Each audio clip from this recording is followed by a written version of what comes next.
Մարդու իրավունքների Եվրոպական դատարանը ըստ էության առանց անուններ նշելու սահմանում է պետության պատասխանատվությունը։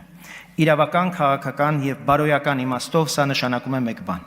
2008 թվականի իշխող վերնախավն ամբողջությամբ պատասխանատու է պետական մեքենայի կազմակերպած սպանությունների, խոշտանգումների, ապօրինի կալանավորումների եւ դրանց բողոքարկման համար։ Ժողովրդավարական պետությունները վաղուց անցել են նման փորձությունների միջով եւ ձևակերպել մի շատ պարզ սկզբունք։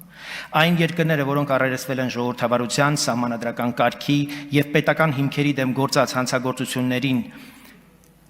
հանցագործությունների հետ հստակ պատասխանել են։ Մարդասպան ռեժիմները չեն կարող իշխանության վերադարձի իրավունք ստանալ, չեն կարող վերադառնալ եւ պետությունից մեզնից թալանած փողերով մասնակցել ժողովրդավարական գործընթացներին, վերադառնալու եւ ժողովրդավարությունը ջախջախելու եւ մեր ապագան կործանելու համար։ Գերմանիան, Ֆրանսիան, Լեհաստանը, Չեխիան, Ռումինիան եւ Մոլդովան ուղղակի ապացուցում են այդ իրողությունը։ Այս բոլոր օրինակներում կա մեկ նույնական տրամաբանություն։ Պետությունները հստակ անուններ են տալիս ժողովրդավարության եւ պետության թշնամիներին եւ անհնար դարձնում նրանց քաղաքական ռեինկարնացիան